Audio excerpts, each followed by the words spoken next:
Bismillah, assalamu alaikum wa rahmatullah. Bienvenue au centre Chatibi d'Estaing. Nous inaugurons aujourd'hui une nouvelle activité qui s'appelle Espace Pluriel.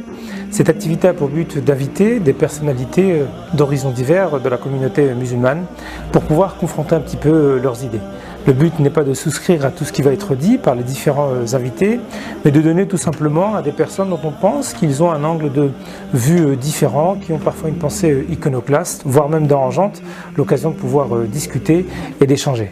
Donc on vous invite à suivre cette vidéo avec notre premier invité, qui est donc le professeur Tarek Oubrou, et on vous souhaite une bonne conférence.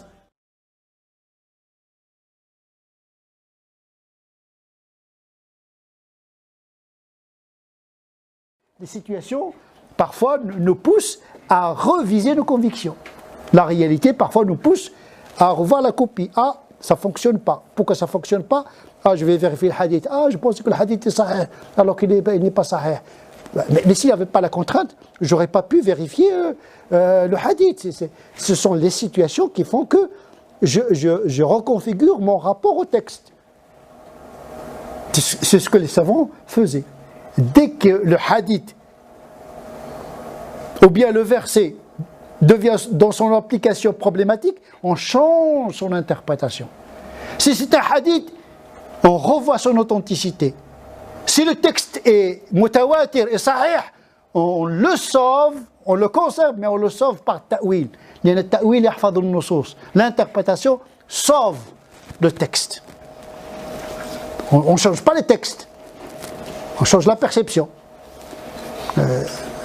Et donc, c'est cette dialectique qui doit nous inspirer à notre mode de rapport dans la religion. Sinon, lorsqu'on parle de l'islam de France, en vérité, on parle de l'islam maghrébin de France. Ça veut dire la médiation par... Il n'y a pas un contact direct entre l'islam et la réalité. On est obligé d'imposer un modèle anthropologique, doctrinal, forgé dans une époque donnée, pour qu'on le vive ici, maintenant. Sachant que la réalité française est elle-même complexe. Il y a la réalité physique et il y a la réalité mentale. La France, ce sont des valeurs magnifiques. C'est peut-être les meilleures. Fraternité, égalité, laïcité, liberté de conscience, etc. Mais la France n'est pas que la Constitution. Il n'y a pas que le droit, il y a les tripes. Et dans une nation, il n'y a pas que la loi. Il y a les perceptions. Il y a une sociologie mentale qu'il faudrait prendre en considération. Jusqu'à présent, on négocie notre visibilité en termes de droit. C'est une mauvaise négociation. Parce que l'être humain est traversé par les tripes. Et c'est l'être humain qui fait la loi. Ils peuvent changer la loi. On peut même basculer vers une dictature. On peut même basculer vers une extermination. L'homme, il reste un homme. C'est lui qui fait la loi, c'est lui qui change la loi. Donc c'est une visibilité qui se négocie uniquement en termes de constitution, de droit universel, de dignité. C'est bien, mais ce n'est pas suffisant. Parce qu'à force de revendiquer ce qui est légitime, vous pouvez renforcer chez l'autre la perception d'une communauté conquérante. Ils vont entrer par le droit, ils vont changer le droit. Parce que comme nous doutons des autres, les autres également doutent de nous. Ben oui. Si nous, on dit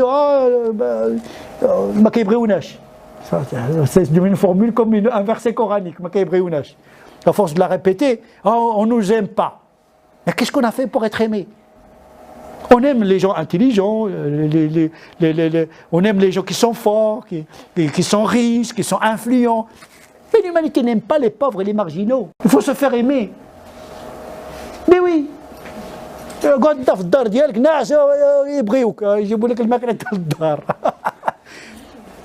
mériter. Ah, il faut se retrousser les manches. Et celui qui faut nager, il ne vient pas avec un gilbab, c'est avec un short, pour ne pas dire autre chose. Ah, tu tombes dans la réalité, hein, il faut que tu ajustes ta morphologie. Hein. Je dis toujours, les musulmans ont débarqué dans le paquebot France avec beaucoup de marchandises, avec beaucoup de valises. Vous savez, quand on venait avec le bled. Bienvenue sur le paquebot France, il n'y a pas de problème, il y a de la place. Mais attention, il y a des juifs avant vous, il y a des agnostiques, il y a des catholiques. La majorité silencieuse. Là, on est en train, par notre visibilité, de doper le christianisme. On est en train de déséculariser toute une société. On est en train de réveiller les vieux démons chez les autres. Le laïc, il devient chrétien. Parce qu'il est devant lui un musulman. Trop visible. Aucune غير كانت شي visibilité ديال الخير. Il n'y a pas de visibilité de générosité, il n'y a pas de visibilité de perfection, l'efficacité dans le travail, il n'y a pas de visibilité dans le respect de l'engagement de la parole. La visibilité le vernis, le maquillage, le gandora, ou le hijab, ou le boucherie halal. On a plus de boucherie halal que de mosquée halal. Même dans nos mosquées, parfois je me pose la question, est-ce que c'est une mosquée halal? Il y a plus de bagarres que de prières. C'est une réalité sociologique, c'est ça la visibilité de l'islam également. Il n'y a pas que... De quelle visibilité? Déjà on est visible. Ethniquement on est visible. Tu n'as pas besoin de dire musulman. Oh, je veux qu'il sache musulman. Et alors, enchanté. Et après ça devient ridicule. Je veux être visible. Les babouches, les trucs... Non, la visibilité, il faut qu'elle soit productrice de richesse et de valeur ajoutée pour la société. C'est l'aspect positif de cette présence. Bon, en matière d'apport philosophique, artistique, intellectuel. Aujourd'hui, la technique, c'est la question de notre temps. Quelle visibilité de discours théologique et philosophique sur la technique en tant que musulman? Niet. On tourne encore autour du hijab, autour du djilbab, autour du niqab, autour de la barbe, autour du qamis, autour de... Il n'y a que de la visibilité. On n'a pas d'autres sujets, nous. On nous impose des sujets, des fausses équations. Que dire de l'homme aujourd'hui? Quel discours théologique sur la société, sur l'humanitaire, sur la solidarité, sur ce que produit la technique comme altération de l'humain?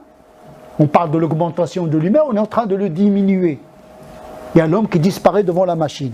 On va être bientôt gouverné par des algorithmes. Et il faut une visibilité de la pensée également. Il n'y a pas de pensée. Et donc, la réalité française, c'est une réalité également tripale, pas rationnelle.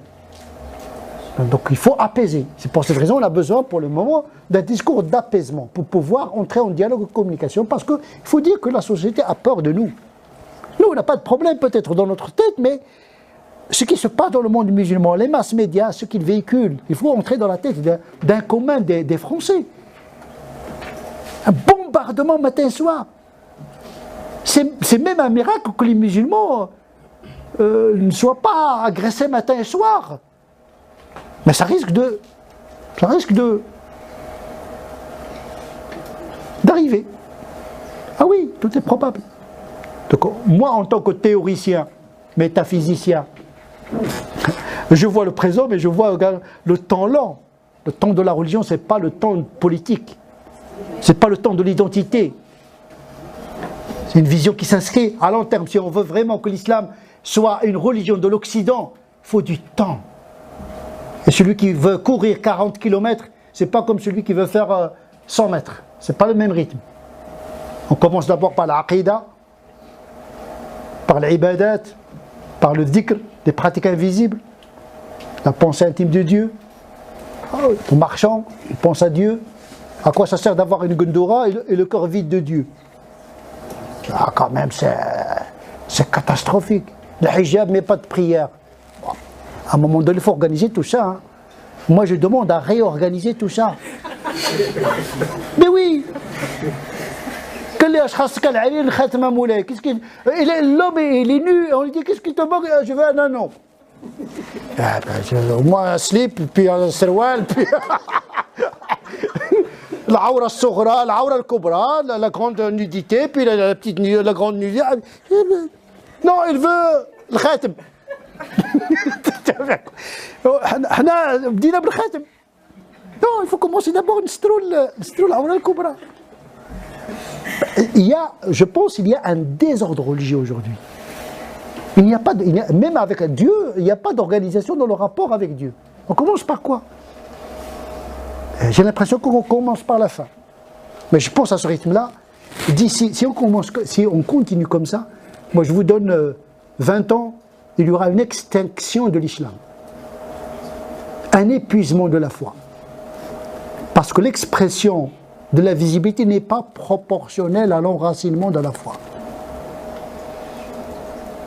Mais oui, c'est en fonction de l'enracinement que la hauteur de la plante se mesure. Et voilà, tu ne peux pas montrer que tu es quelque chose, tu fais peur aux gens, alors qu'à la moindre tempête, tu es éradiqué de l'existence. C'est pourquoi il y a 13 ans à la Mecque, il n'y a qu'un discours sur la foi. Même à Médine, la plupart du discours du Coran médinois, c'est encore la foi. Préparer l'individu à être à l'aise dans le monde, se préparer à la rencontre de Dieu, parce que c'est ça en définitive. Nous vivons dans un temps éternel. Pour le musulman, le temps est éternel. La mort, c'est pas une expulsion du monde. Donc son avenir, il est eschatologique, mais également ici, maintenant. Comment concilier entre la réussite profane et la réussite spirituelle? Il faut donner un bon produit. Sinon, on va générer un désordre religieux qui va se répercuter négativement sur une société laïque, lequel désordre laïque va se répercuter négativement sur les musulmans. Et c'est les musulmans qui vont payer le prix. Et je vous remercie.